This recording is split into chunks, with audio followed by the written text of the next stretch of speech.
Yeah. How you doing? Good. How are you? Good. It's been Yeah. a while since I've seen you. I know, but I feel like because of the Room at the End of the World thing, which is like the greatest thing ever that you're a part of that. Like, I feel like I've seen you a bunch. It's kind of awesome. We've met before. Of course, no, I know all. Of course, you don't have to. I mean, we've known each other. This is like we go all the way back to Paul Doucette. Yes. I will say that when Some Mad Hope came out, I was I don't want to play a song called Car Crash that is so like negative, and I resisted the album until my boss made me listen to it. And here it is 15 years later, and I am full on fan club member. It's the best. I buy fan club tickets for tomorrow. I bought my balcony seats.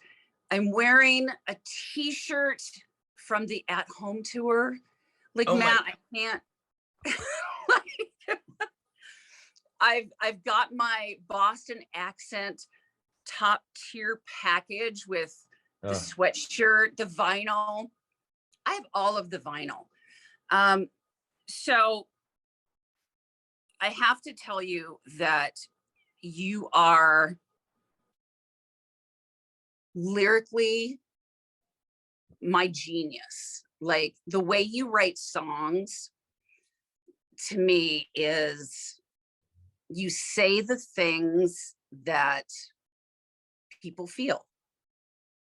And it's so weird to me that I resisted Some Mad Hope for so long.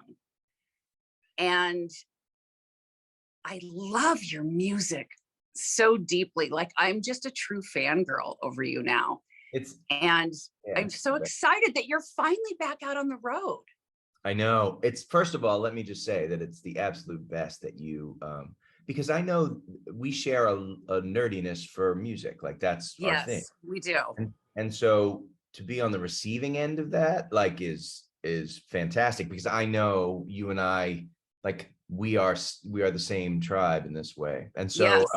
And so we would nerd out on something, even if you weren't into the music that I made, we'd be like, oh, well, what about this? And what about, it's like, and so to be on the receiving end of that is a humbling, badass thing, and it's pretty amazing. So, yeah, I'm way into it.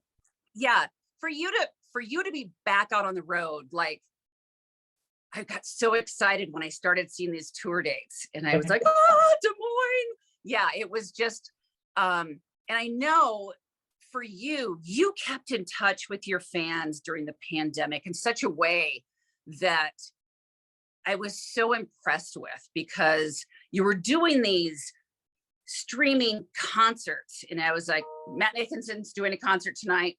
Everyone leave me alone. I'll be in the home office. It's concert night. And it was so neat to still have those concerts in a way. It felt so amazing. It was the same, like, I'm nodding my head because, like, it felt the same thing to me. It felt like, oh my God, yeah, this is the only way that we can get this thing. And it's like, it's like a facsimile of it or whatever. But at the same time, it's like incredibly, I was like stranded during COVID. Like, I felt adrift, and I think I forget how much I really felt kind of rudderless. And so to be able to do those things and to be able to connect with folks, it was essential stuff, And so I'm glad that it felt the same way, because for me, it wasn't like, all right, how do I do this? It was more like, oh my God, I need to do that. Like, how do I do more of these without burning people out? Because it's like so good just to be bantering back and forth, even if it's virtually. It was just such a good feeling. And then to play songs and push air out of my lungs and it was just a really nice thing. So I'm psyched that it was mutual for sure. And the fan club that you created was so unique. And I know I call it Patron, and my daughter's like, that's not what it's called, Mom. It's so uncool. And I assort it to, call it Patron because I'm like, it's like tequila, it's medicine. So it was so cool to be able to, like, ooh, he's in the car and he's talking for 8 minutes. But it was so unique to me to be able to connect and hear, like, okay, I'm working on the album artwork, and I could have this connection with someone who was creating something the whole time it was being made.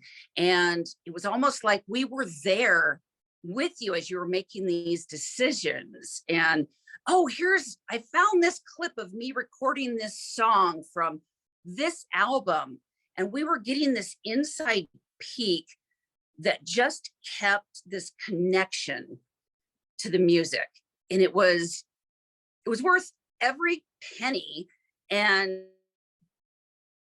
it was any fan club thing I've ever been a part of. And so we just got this inside scoop that, and I knew when you started creating it, you were like, I'm gonna do this thing, and I don't know if it's gonna work, but I think it'll be cool. It was like every morning I woke up and I was like, there's a message from Matt. And it was just cool, you know? No, it's rad. It was really cool. And I feel the same way. Like, again, I'm passionate about it because it's like, I would want someone to do this. If I were a fan of if I were in the situation of somebody who was receiving these, I think to myself, well, how would I want this to go? Well, I'd want it to be like this. And so I put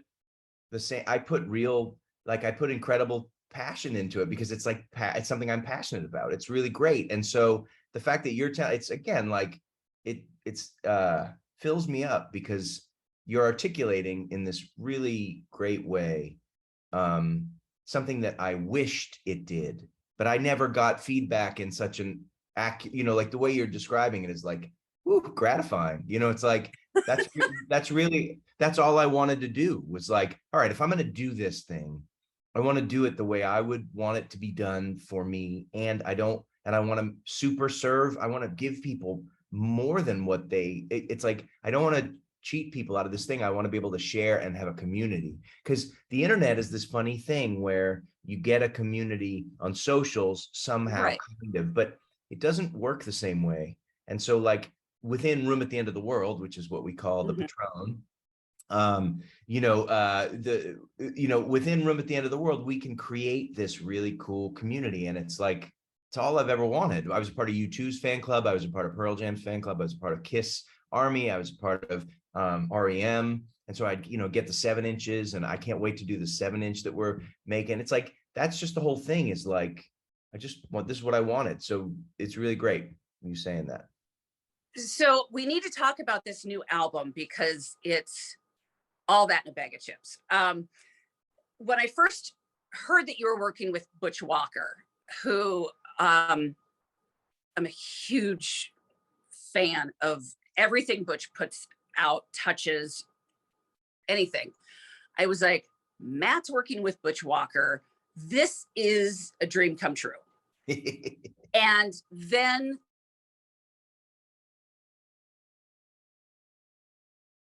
so worried this is never going to see the light of day. I'm like, please, please, please tell me this record is still going to come out.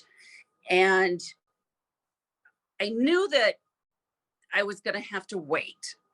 You would kind of put out there in the world that you had worked with Butch, but you didn't really know what was going to come of this record, when we were going to see it. And when you started dropping hints that it was going to come out, and you put out German Cars, right away when we heard it as the fan club, I was like, German Cars, a song about German cars. What is he trying to do to me? Another song with cars. I was so apprehensive about listening to it. Maybe you have a car thing. Like I know. Discovering, Probably, like it's not crashing. It's not German. It's like literally cars.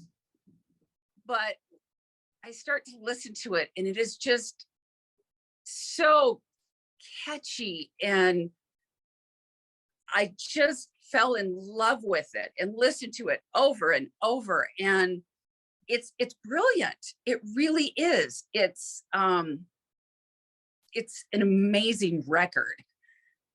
And it's so different from the last couple of records that you put out, that just the the singer-songwriter sound is kind of back, and the intimacy of the record is kind of back. And of course, I'm a lyrical person. I go through and I start looking at all the lyrics, and I love this record. I love everything about this record. And I am so happy this record has seen the light of day.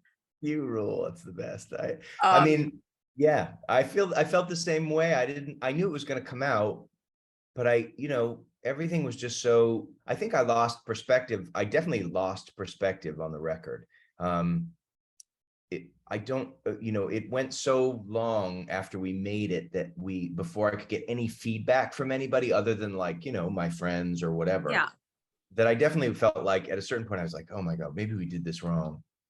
I changed the running order, and I started to like doubt the plan that I had, which was like, I just want to make singer-songwriter records for the next couple records. Like, I'm tired of chasing production. I'm tired of chasing like a thing. I just want to like sit back and surrender to me, which is like, I love singer-songwriter stuff. Acoustic guitar is my first and main instrument.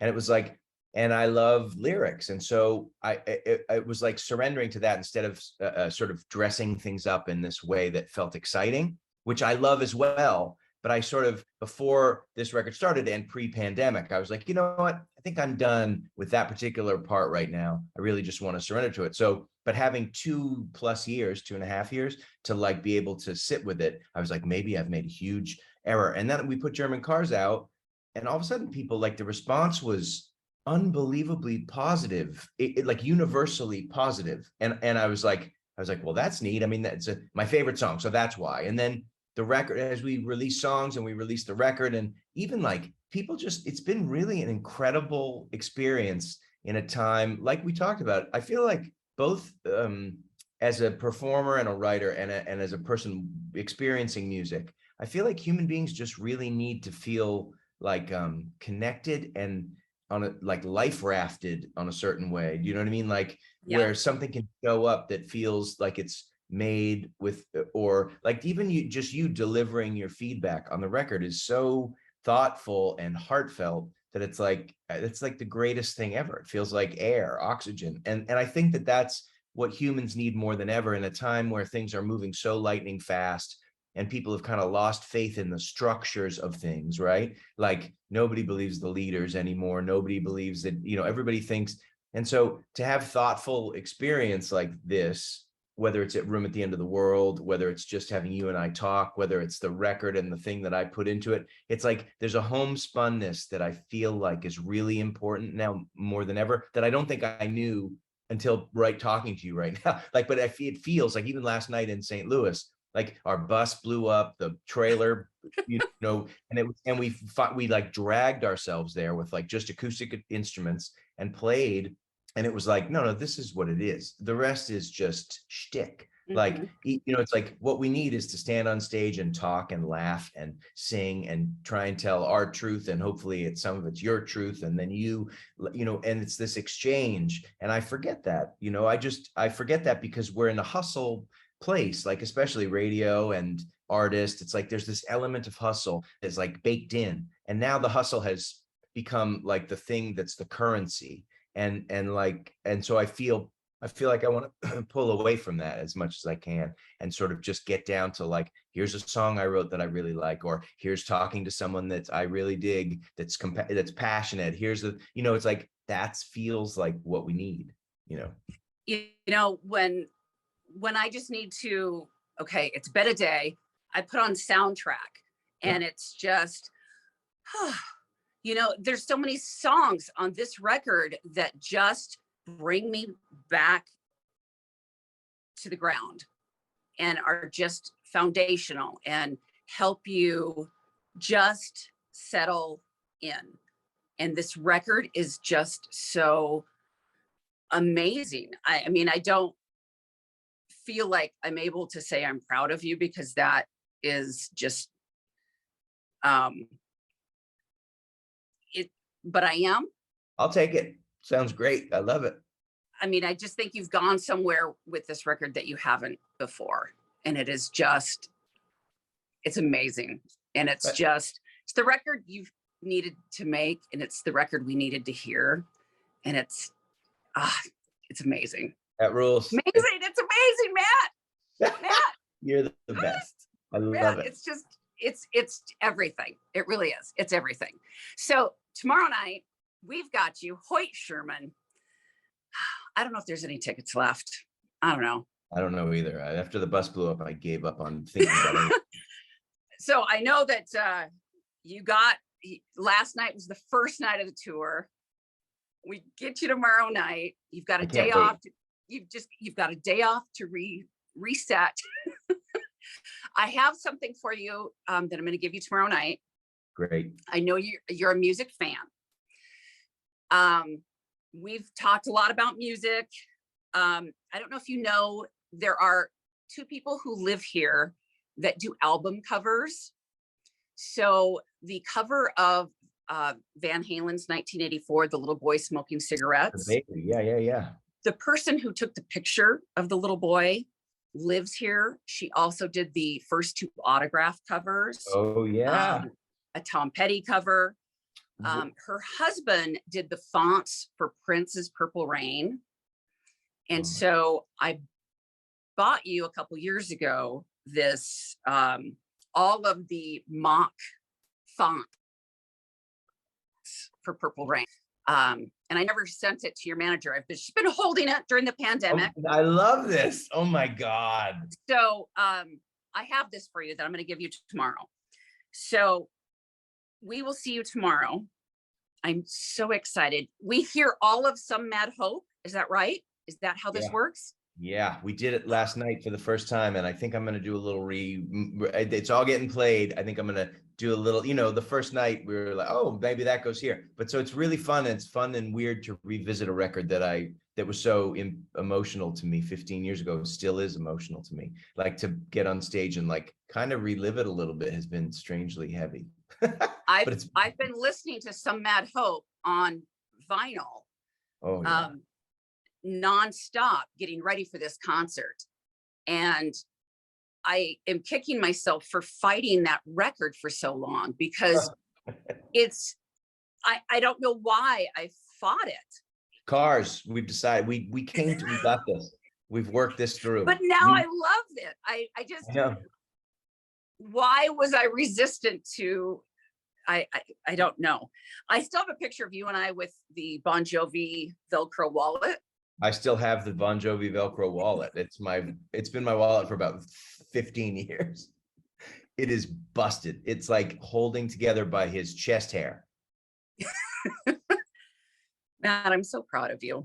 Oh, this album is everything.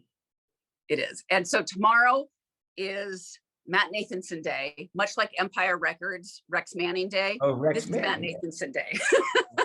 I will make sure to not Rex Manning the event, by the way. I will make sure to do it better than you did. I'm glad you get that reference. Okay. All right. So if tickets are available, get them now, because tomorrow is going to be amazing. And I'm looking forward to.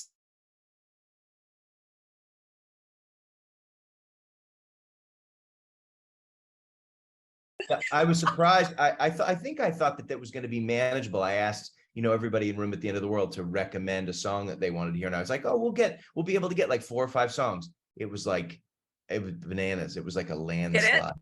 Oh, it's like 8, we got like 90 songs total over the course. Yeah. So there's no way to do it all. So I'm kind of like picking, but I'm picking from your choices.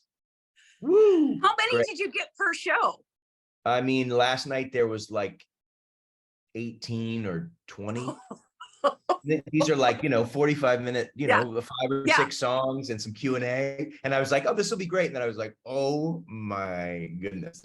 So I will, the plan is prior to every show, I will plot it out and relearn some. And then I kind of pick, but last night, again, like it's more of a vibe where I go down and I read the list and, and be like, oh, well, this is what so-and-so, and then we play what kind of gets feedback. But it's been really, last night was really fun. It was a post show last night because we barely made the show. So the pre-show became the post show, but it's all good. I can't wait. And Des Moines, I mean, I've a long history with you all. The most important one in my life is that playing that show on the river, Yes, and this is a star Nightfall. thing, is the first time I ever thought, oh my God, I think I have a song that people like.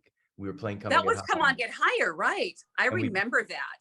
I played it, and it was like, I'd been playing for 10 years and people had responded, but because of Star, like I started playing it, and all of a sudden everybody sang back, and Aaron and I still talk about it. Like I turned to him and I was like, is this what it feels like to, it's like the very first time I was like, I think I might have a hit song. And it was that was it. I mean, it was one of the foundational moments of my career, happened I on the remember river. that.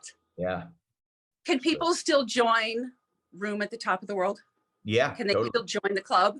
Yeah, it's open, and you can find it on my website, and yeah, it's great. We welcome people. People are signing up kind of all the time. It's really neat. Okay. I'll see you Awesome. tomorrow. Yeah, see you tomorrow. Thanks for doing this. All right. Thanks, friend. Yeah. Bye. Bye.